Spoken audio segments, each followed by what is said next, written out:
Alright, let's go over the Dirge that we have built here. Alright, let's just start from the left.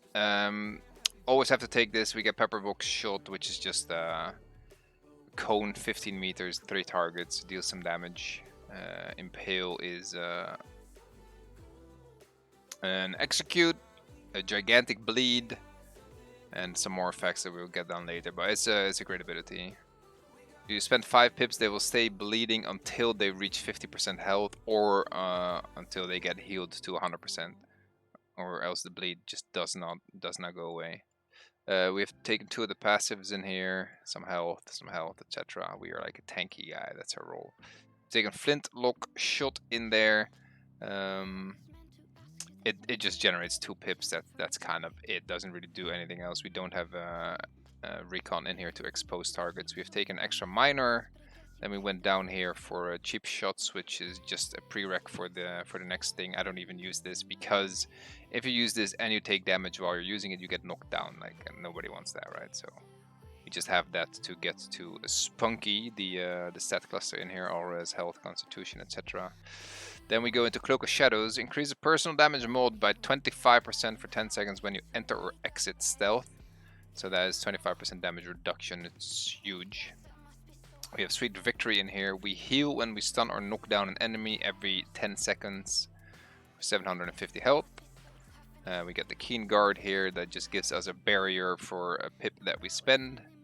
Let's go to the interesting parts here. The Dirge. We are a melee control. We get some attack power and some health. We get to wear plate. Our Pepperbox Shot now applies a root and reduces piercing medication when used with 5 pips. So that is a bit of a snare. It's nice. Keen Guard also gives us a heal, which is the same amount as the barrier. So for 5 pips, 750 heal. Cooldown is lower. And the Flintlock Shot causes increased damage, but we don't... where is it even? Oh, there. Increased damage against bleeding targets. We don't really care too much about the damage in here. Then we have the special powers here. The Dirge passive. Our Impale, our first ability, that is this one here. That you always start with, the Impale here. The Bleed that we talked about. Gets enhanced. It does more damage per pip spent, and we refund 1 pip when an enemy is below 50% health. And it stuns when 5 pips are used. There's no cooldown on the Dirge, so it is a pretty powerful stun locking tool. And we have the lunge power in here, which is just a 20-meter dash. If we hit somebody, they get knocked down and they are bleeding. If you hit an exposed target, you get an extra pip, but we don't really have any of that. Then the stats in here, the cluster, it's just some damage, but also raises our mitigation cap and the personal heating mode, so that is nice. And we have taken the music domain because this guy does not offer a lot of utility in large scale fights. The Dirge passive is really good, Impale is really good, but you kind of just focus on one target and you kind of try to stun lock them. Other than that, there is not a whole lot of utility in here. So what I've done is I turned this guy into a bard. So we have taken a Troubadour, which gives me a song that increases damage taken by 15% for up to 5 enemies within 15 meters. So we get into the team, we have this song on, and the enemy is taking more damage, right? The consonant chains is just a slow. It does some damage, but it's just be annoying with a bit of slowing. And song twisting is passive. We buff the effect of our next song when we've played 3 different songs within 6 seconds. The other major is entertainer, which increases the area of affected by songs by 10. And whenever I play a song, the whole group gets 750 extra life. And the minors in here, which is just a song that is a debuff, 150 attack and support power down of the enemy's Song of Speed. It's just a speed buff, 30% movement speed out of combat and 10% while in combat.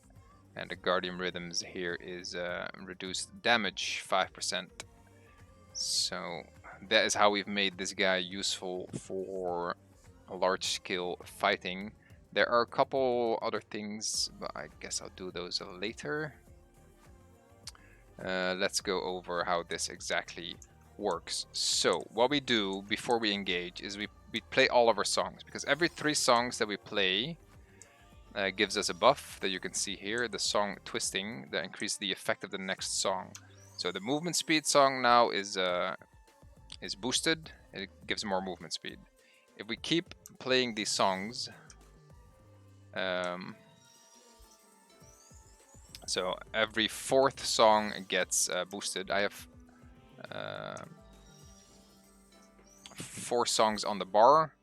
So if we toggle them in the right order, we get the song twisting on all of the songs, and then you don't have to worry about the song twisting anymore. As long as they're all buffed up and you just refresh the duration, they stay enhanced. So for the movement speed, it's now 1540 instead of 1030. Let me refresh all of them so we can go over the tooltips real quick. The damage reduction instead of 5 is now 10%. The increased damage to enemies is now 20 instead of 15. And the attack and support power reduction is now 200 instead of 50. So that is a little bit extra power that you can squeeze out, which is pretty good, right? Pretty good. You just have to be mindful to keep these songs running. That is how we've made ourselves useful for a large-scale PvP. Just turn ourselves into a bard. Okay, how do you fight with this guy? Well, you kind of want to engage on stealth, because when you are in stealth or out of stealth, you have the Cloak of Shadows, 25% damage reduction. So before you engage, just dip into stealth, and then you just jump in there, yahoo, with the lunge. And then we have our little pepper box shot, which roots some targets. If we have 5 pips, right? It's a cone.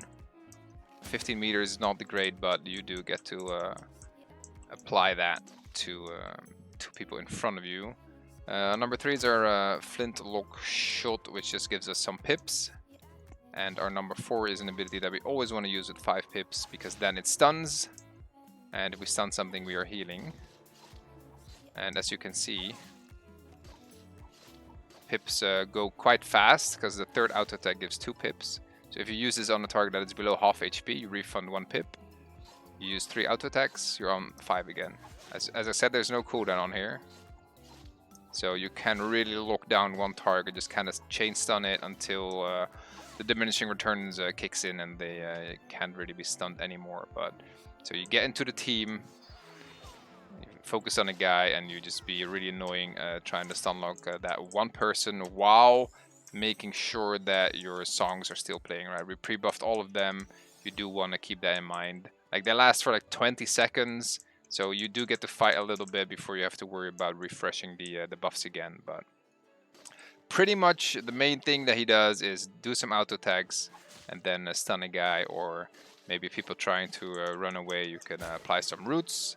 And if you don't have to stun anything, you've got some pips, you can use the Keen Guard, which heals ourselves and applies a little barrier on us. So that is very straightforward, but I think very solid. All right, number 6 is the slow song that I kind of skipped over. It's not that powerful, but it still slows 4 additional enemies, or 5 in total, when you get into the team. So when you jump in, you get to slow a bunch of guys before you start doing annoying things. So very straightforward. Jump in there, try to stun lock a guy while you keep your songs up. So you're still useful for the team. You're giving everybody some buffs. You're debuffing enemies. You are quite tanky, especially when you engage out of stealth. 25% damage reduction is huge. And also in the middle of the fight, you get to use your ultimate, which will explode and do a knockdown, and you get your stealth buff again, plus all the other benefits of your ultimate, being CC immune and damage reduction on top of that. But other than that, very straightforward. Like, the kit didn't really have too much in here to make him really useful in large-scale brawling, so we decided to turn it into a bard.